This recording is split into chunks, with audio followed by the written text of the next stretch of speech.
विकास, जो कि 28 साल का एक नौजवान और हट्टा कट्टा लड़का है, लेकिन उसे देखकर आपको ऐसा लग नहीं रहा होगा कि वह जवान है। तो आखिर ऐसा क्यों? क्योंकि ऑफिस की थकान और ईएमआई पर लिया हुआ उसका नया घर हर समय उसे टेंशन देता ही रहता है। लेकिन अभी 5 साल पहले ही तो उसे जॉब लगी थी और उसके पापा ने भी अपनी सारी जमा पूंजी विकास और उसके भाई को एक अच्छे से कॉलेज से इंजीनियरिंग करवाने में लगा दिए। पर अब उसके पापा के पास भी बिल्कुल भी पैसे नहीं बचे थे। तो ऐसे में विकास अपने पापा से मदद कैसे मांग सकता है? और वैसे भी इतनी जल्दी क्या थी? विकास ने तो अभी 3 साल पहले ही एक चमचमाती कार ली थी। फिर आखिर उसे ये नया घर खरीदने की क्या जरूरत थी? उसे इतनी टेंशन लेने की जरूरत क्या थी? मैं जानता हूं आप लोगों के मन में भी ये सवाल जरूर उठ रहा होगा। तो इसका जवाब बहुत आसान है।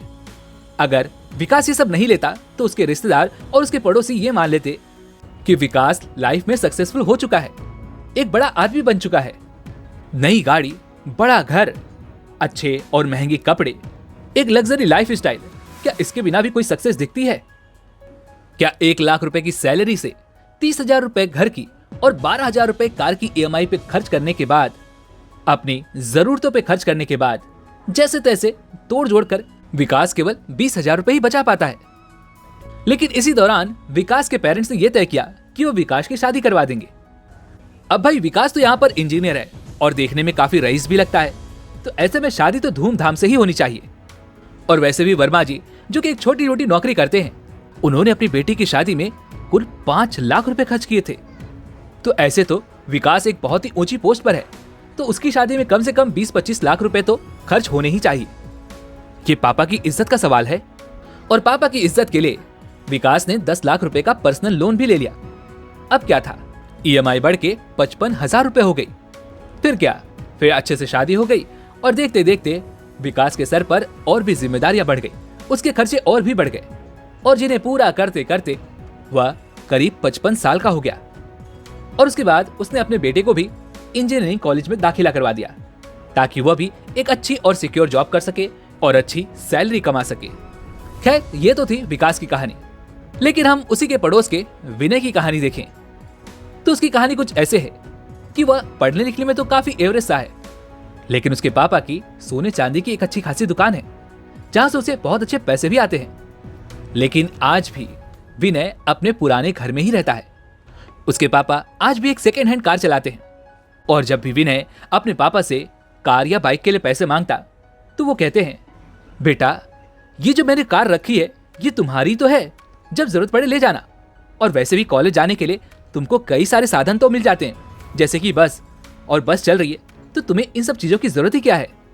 विनय मन मारकर अपने पापा की बात तो मान लेता है और किसी तरह से वो अपनी पढ़ाई भी पूरी कर लेता है और उसके बाद वो भी अपने पापा के साथ अपने पापा की दुकान पर ही काम करने लगता है। लेकिन एक दिन घर आते वक्त उसने हाईवे पर एक अच्छी खासी प्रॉपर्टी देखी। घर आकर उसने उस प्रॉपर्टी के बारे में अपने पापा को बताया और विनय के पापा को ये इन्वेस्टमेंट आइडिया बहुत अच्छा लगा, इसलिए उन्होंने वो प्रॉपर्टी खरीद ली और उसे रेंट पर दे दिया। धीरे धीरे विनय ने एक के बाद एक प्रॉपर्टीज खरीदनी शुरू कर दी और वो आज अपने मंथली एक्सपेंसेस के आधे से ज्यादा पैसे रेंट से ही कमा लेते हैं। और इतना ही नहीं, विनय आज भी अपने परिवार के साथ उसी पुराने मकान में ही रहता है, बस उसने अपने लिए एक नई सेकेंड हैंड कार खरीद ली है। ये कहानी तो मैंने आपको बता दी, लेकिन मुझे नहीं लगता कि आपने अब तक कुछ समझा होगा। तो चलिए अभी समझ में आ जाएगा। आज की इस वीडियो में मैं आपको ऐसी 7 गलतियां बताने वाला हूं जो हम खुद क्रिएट करते हैं और जिसकी वजह से हम कभी फाइनेंशियली फ्री हो नहीं पाते। तो क्या आप तैयार हैं? तो चलिए शुरू करते हैं। मिस्टेक नंबर 1, आप यूजर हो या फिर यूज हो रहे हो। आजकल अपने आसपास या अपने घर में भी आपने देखा होगा कि छोटी से छोटी चीजें मंगवाने के लिए आप ऑनलाइन डिपेंड हो चुके हो। खाना मंगवाना है, जोमेटो है ना, ग्रोसरी चाहिए, बिग बास्केट है, या फिर घड़ी, वॉशिंग मशीन, कपड़े और भी बहुत कुछ आपको अमेज़न पर भी मिल जाते हैं। सब कुछ आपके लिए एक क्लिक पर हाजिर है। आप नहीं जानते, लेकिन भारत दुनिया का second largest e commerce market है जहां लगभग 800 मिलियन कंज्यूमर हैं और एनुअली 1,24 करोड़ से भी ज्यादा का ट्रांजैक्शन होता है। लेकिन सबसे बड़ी हैरानी की बात यह है कि इसका 60% हिस्सा बड़े शहर से नहीं बल्कि छोटे शहर से आता है जहां पर भारत का 80 मिलियन मिडिल क्लास रहता है। और ऐसा इसलिए हो रहा है क्योंकि आजकल लोग घर से निकलना नहीं चाहते और घर बैठे बैठे वो सारी चीजें चाहते हैं। आजकल लोग ऑनलाइन फैसिलिटी के इतने दीवाने हो चुके हैं कि वो 500 मीटर की दूरी पर जाकर राशन की दुकान से सामान नहीं लाना चाहते। इसके बजाय ऑनलाइन ऑर्डर करने को वो प्रोग्रेसिव सोच समझने लगे हैं। उन्हें लगता है कि बाहर की बड़ी कंट्रीज में ऐसा ही होता है और हमें भी ऐसा ही करना चाहिए। पर मैं दोस्तों आपको ये बता दूं कि जो फैसिलिटीज है जो बाहर देश में चलाई गई हैं, जैसे कि अमेरिका और बाकी अदर कंट्रीज में, ये वहां पर इसलिए कारगर है क्योंकि वहां पर हमारे देश की तरह गली गली में राशन की दुकान या फिर सब्जी वाले ठेले नहीं है। और प्रैक्टिकली देखा जाए तो हमें इसकी बहुत ज्यादा जरूरत भी नहीं है। अभी कुछ दिनों पहले ही लिंक्डइन पर दिल्ली के राहुल काबरा का एक पोस्ट वायरल हुआ था, जहां उन्होंने सेम रेस्टोरेंट से अपने ऑनलाइन और ऑफलाइन ऑर्डर के बिल का एक फर्क पॉइंट आउट किया था। उन्होंने एक ही रेस्टोरेंट से सेम चीजें ऑनलाइन ऑर्डर की और रेस्टोरेंट से डायरेक्टली भी परचेस किया। ऑनलाइन वही चीज उन्हें 75 रुपए का डिस्काउंट लगाने के बाद भी 689 रुपीज की पड़ी, और वहीं पर ऑफलाइन उन्हें वही चीज 512 रुपए में मिली, और वो भी जीएसटी के साथ। इसका मतलब ये हुआ कि हम हर ऑनलाइन ऑर्डर पर लगभग 100 से 150 रुपए एक्स्ट्रा पे कर रहे हैं। हो सकता है कि आपको ये बहुत बड़ी बात ना लगे, आपको ये लग रहा हो कि भाई ऑनलाइन ऑर्डर किया है तो थोड़े एक्स्ट्रा पैसे तो लगेंगे ही, लेकिन आप ये भूल रहे हैं कि घर बैठे सब कुछ एक क्लिक पर मंगवाने वाली इस आदत ने हमें कंपल्सिव बाइंग की तरफ ढकेल दिया है, जहां हम बिना मतलब के ऐसी चीजें भी खरीद ले रहे हैं जिनकी अभी कोई जरूरत ही नहीं है। और एक आम इंसान ये कभी समझ नहीं पाता कि कितना बड़ा साइकोलॉजिकल ट्रैप है। आपको तो ये लग रहा है कि हम भाई प्रोग्रेसिव हैं और हम समय के साथ आगे बढ़ रहे हैं, हम नई नई फैसिलिटीज का इस्तेमाल कर रहे हैं, लेकिन आप नहीं जानते कि आप इन ई कॉमर्स के जाल में कुछ इस तरह से फंस चुके हैं कि आप अपने मंथली एक्सपेंसेस पर कभी ध्यान ही नहीं दे पाते। और यही वो चाहते हैं, आप किसी भी एक दिन शांति से बैठकर इन ऐप्स पर होने वाले मंथली एक्सपेंडिचर का हिसाब लगाओगे तो आपको ये समझ में आ जाएगा कि आप इन ऐप्स को यूज कर रहे हो या फिर खुद यूज हो रहे हो। Number 2, the game of status. आपने देखा होगा कि आजकल हर एक सेलिब्रिटी एक ब्रांड को प्रमोट करता है, और दुनिया की मार्केट का ये एक बहुत ही बड़ा मायाजाल है। ब्रांड्स यानी वो लोग जो आपको 1000 रुपए की जीन्स के लिए 4000 रुपए, 6000 रुपए और यहां तक कि 10 से 15,000 रुपए भी चार्ज करते हैं। आप बस इतना समझ लीजिए कि जितना बड़ा ब्रांड उतना बड़ा उसे पहनने वाले का रुतबा। और यही कारण है कि लोग उन ब्रांड्स के पीछे दीवाने हैं। ये सारा मायाजाल फिल्म इंडस्ट्री का ही बनाया हुआ है, जिससे जुड़ी ये सेलिब्रिटीज आपको हमेशा टॉप ब्रांड्स के स्टफ यूज करते मिलेंगे। लेकिन सच क्या है? सच तो ये है कि उनकी लाइफस्टाइल ही ऐसी है और उन्हें इसी शो ऑफ के तो पैसे मिलते हैं। लेकिन अगर आप सुपर रिच लोग की तरफ देखोगे, जैसे कि मार्क जकरबर्ग, बिल गेट्स या फिर वॉरेन बफेट, इनके कपड़ों पर आपको किसी भी ब्रांड का कोई भी लोगो देखने को नहीं मिलेगा। यानी कि इनके कपड़ों पर आपको किसी भी ब्रांड का नाम नहीं देखने को मिलने वाला, जैसा कि आमतौर आपको मिडिल क्लास के कपड़ों पर देखने को मिल जाता है। मार्क जकरबर्ग को आपने देखा होगा कि जब भी वो कोई ऑफिशियल अनाउंसमेंट या फिर किसी भी स्टेज या फिर किसी शो पर आते हैं तो उनके कपड़े एक ही जैसे होते हैं। आखिर ऐसा क्यों? क्या उनके पास पैसे नहीं है? क्या वो इन पर खर्च नहीं कर सकते? नहीं, क्योंकि उन्हें मेन रीजन पता है, इसलिए वो दिखावे की परवाह नहीं करते। जहां एक तरफ मिडिल क्लास पैसे आते ही उसे दिखाने लग जाता है, वहीं पर जो सुपर रिच होते हैं उन्हें दिखावे की जरूरत है ही नहीं। वे इस फिजूल खर्ची को वेस्टेज मानते हैं। और सबसे बड़ी बात तो यह है कि जब भी आप ऑनलाइन शॉपिंग के लिए किसी भी प्लेटफॉर्म पर जाते हैं तो वहां पर आपको छोटी से छोटी चीजें भी ईएमआई पर देखने को मिल जाती हैं। मतलब जो कपड़े या जो जूते आप खरीदने जा रहे हैं वो भी आपको ईएमआई पर मिलते हैं। यानी कि जो भी कपड़े और जूते आप पहन रहे वो सब उधार के हैं। इसका साफ साफ मतलब है कि हम स्टेटस सिंबल के पीछे भाग रहे हैं और हम न जाने कैसी वर्चुअल दुनिया क्रिएट कर रहे हैं जिसमें हर कोई एक दूसरे से बेटर दिखना चाहता है, हर कोई एक दूसरे से सक्सेसफुल दिखना चाहता है। लेकिन ऐसी दौड़ में उलझने से अच्छा है कि आप लोकल ब्रांड की तरफ ध्यान दें। हाँ, इंडिया में भी ऐसे काफी सारे ब्रांड्स हैं जो आपको सस्ते में प्रोडक्ट दे देती हैं और उनकी क्वालिटी भी काफी अच्छी होती है। केवल एक टैग के कारण 4 से 15,000 रुपए तक खर्च करना, ये तो मुझे नहीं समझ में आता। Number 3, loan. आजकल हर कोई उधार ले रहा है, यानी कि लोन ले रहा है। छोटे से छोटे काम के लिए लोग आजकल लोन ले रहे हैं। फोन लेना है, लोन ले लो। गाड़ी लेनी है, लोन ले लो। घर लेना है, लोन ले लो। यहां तक कि ट्रैवलिंग के लिए भी लोग लोन ले रहे हैं। लोन तो हमारे देश में ऐसे मिलने लगा है जैसे लोकल मार्केट में कोई सब्जी भाजी बेच रहा हो। टाइम्स ऑफ इंडिया की एक रिपोर्ट के अनुसार इस देश में करीब 67% लोग अपनी ख्वाहिशों को पूरा करने के लिए पर्सनल लोन ले रहे हैं और इसमें से 74% लोग सैलरीड बैकग्राउंड से आते हैं। ये सुनने में हो सकता है कि आपको ये बातें एकदम नॉर्मल लगे, लेकिन इस तरह की छोटी छोटी चीजों पर लोन लेना और 10 से 11% तक का इंटरेस्ट भरना धीरे धीरे आपकी जेब खाली कर रहा है। चलो एक उदाहरण से समझाता हूँ। मान लो आपने 1 लाख रुपए का पर्सनल लोन लिया 2 साल के लिए, तो इस पर 10.65 का जो इंटरेस्ट रेट चल रहा है उसके हिसाब से आपको लगभग 5,000 रुपए की EMI भरनी पड़ेगी, यानी कि टोटल आपको लगभग 1,20,000 रुपए भरने पड़ेंगे। अब आपको इसमें कोई प्रॉब्लम नजर नहीं आ रही होगी, लेकिन वहीं पर अगर आप 5,000 रुपए मंथली SIP के थ्रू इन्वेस्ट करते हैं तो आपकी सेविंग हो जाएगी लगभग 1,36,000 रुपए, और वो भी केवल 12% के इंटरेस्ट रेट के हिसाब से। तो अब आप इतना तो समझ चुके होंगे कि जो पैसे आप केवल स्टेटस दिखाने के लिए खर्च कर रहे हैं उससे कहीं ज्यादा पैसे आप इन्वेस्ट करके बचा सकते हैं।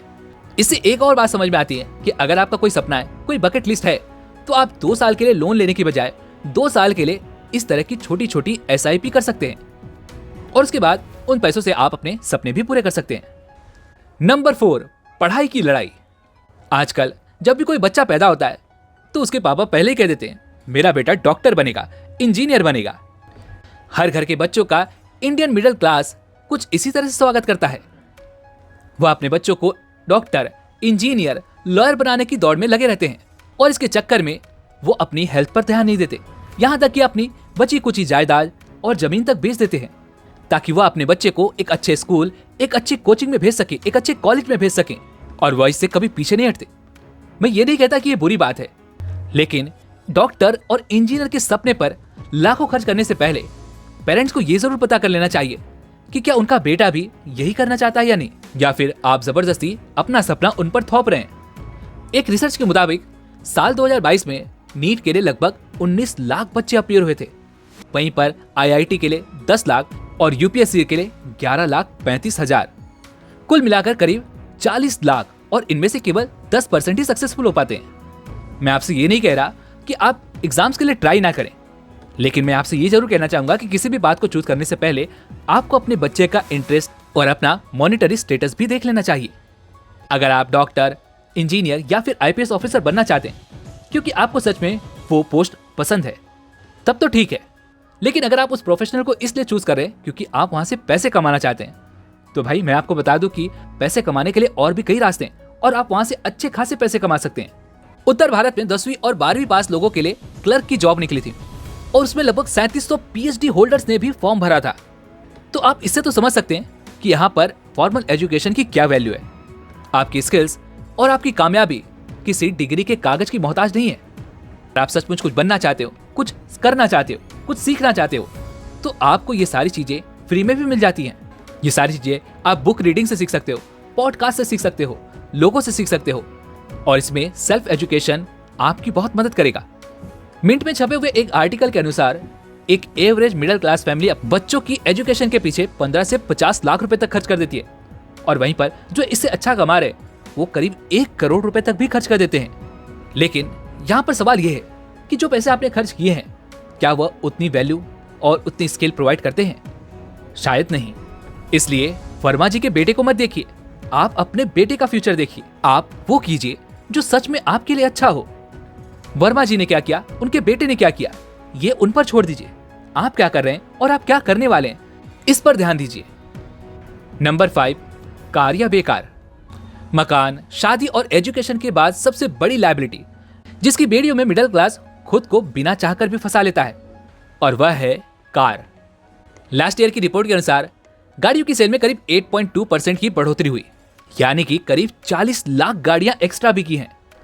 बढ़ते पेट्रोल के दाम, बढ़ती कार की सेल इस बात की ओर साफ इशारा करते हैं कि कैसे मिडिल क्लास बिना कैलकुलेशन के फाइनेंशियली डिजायर के पीछे भागता रहता है, और वो बिना सोचे समझे डिसीजन ले लेते हैं और खुद को गरीबी की ओर ढकेल देते हैं।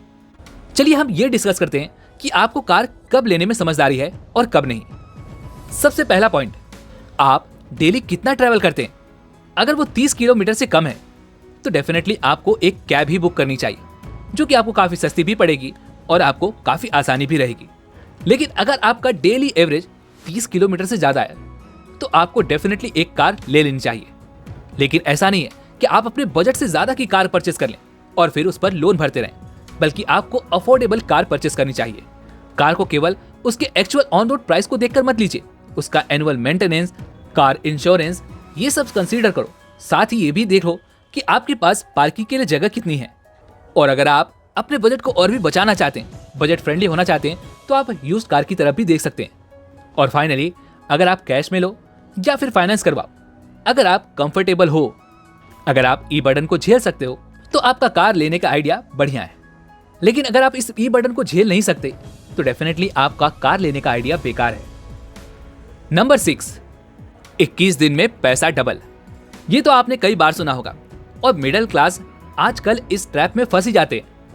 मिडिल क्लास दुनिया के प्रोडक्ट या सर्विसेज बेचने वाले बिजनेसमैन का 80% कंज्यूमर है। फिर चाहे वो कपड़े हो, टूथपेस्ट हो, कार हो या फिर घर बैठकर पैसे कमाना, ये सभी स्कीम वाले लोग केवल उन्हें ही टारगेट करते हैं। पर ऐसा क्यों? क्योंकि एक मिडिल क्लास आदमी इंस्टेंट ग्रेटिफिकेशन पर विश्वास करता है और एक मिडिल क्लास आदमी को सब कुछ जल्दी से जल्दी चाहिए। और यूट्यूब पर भी अगर आप देखेंगे तो आपको ऐसी ही वीडियोस ट्रेंडिंग में देखने को मिलेंगी जहां पर टाइटल यही होगा कि 1 लाख रुपए एक दिन में कमाए, 50,000 रुपए घर बैठे कमाए। इंटरनेट ऐसी स्कीमों और ऐसे तरीकों से भरा पड़ा है और एक आम आदमी जिसे सब कुछ जल्दी जल्दी चाहिए, जैसे कि महंगा आईफोन, बड़ा घर, बड़ी गाड़ी, वो सब इस झांसे में फंसी जाते हैं। आरबीआई के अकॉर्डिंग साल 2023 में लगभग 3,500 करोड़ के स्कैम हुए थे, जिनमें investment scam, part time job scam, QR code scam और भी ऐसी कई चीजें शामिल हैं। क्या आप कभी अपने आप से ये प्रश्न नहीं करते कि आखिर क्यों कोई हमें इतनी आसानी से बेवकूफ बना जाता है और हम हंसते हंसते अपनी मेहनत की कमाई उनके हाथों में थमा देते हैं? जितनी मेहनत हम कंप्लेंट्स करने में लगाते हैं और उन्हें सजा दिलाने में लगाते हैं, उससे आधी मेहनत यदि हम खुद पर करें, चीजों को समझने में करें, समझकर इन्वेस्ट करने में करें, तो आप इनसे बच सकते हैं। यदि कोई आपको पैसा कमाने का आसान तरीका बता रहा है तो आप अलर्ट हो जाएं। रेड फ्लैग समझकर अपने सेंसेस का इस्तेमाल करें, सोचें, समझें और अपने इमोशंस पर कंट्रोल रखें। कोई भी ट्रांजैक्शन ना करें। आपने देखा होगा कि आजकल कई सारे एडवर्टीजमेंट चल रहे हैं, betting apps, intraday trading, MLM schemes और न जाने क्या क्या, जहां पर आपको जॉब दिलवाने वाली स्कीम भी शामिल देखने को मिलेगी। और हर चीज आपसे एक ही वादा करती है, कम समय में ज्यादा से ज्यादा पैसे दिलाने का। और मेरे हिसाब से ये सभी एक जुआ की तरह है और मैंने आज तक कभी किसी को जुआ खेलकर अमीर बनते हुए नहीं देखा। नंबर 7, पहले स्पेंडिंग फिर इन्वेस्टिंग। आपने कहीं ना कहीं ये तो सुना ही होगा, rich is becoming rich and poor is becoming poor. लेकिन आखिर ये कोई क्यों नहीं बताता कि ऐसा क्यों है?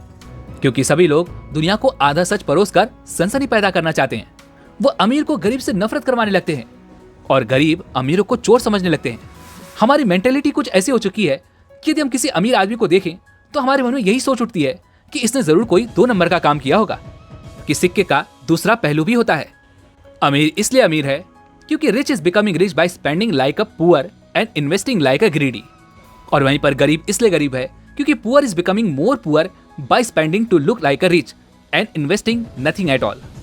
इसका बड़ा ही सीधा सा मतलब है कि अमीर लोग अमीर होने के लिए इन्वेस्ट करते हैं और वहीं पर मिडिल क्लास लोग अमीर दिखने के लिए खर्च करते हैं। एक टाइम की बात है, एक लड़का था जिसके पिताजी बहुत अमीर थे। वो बहुत ही सक्सेसफुल बिजनेसमैन थे।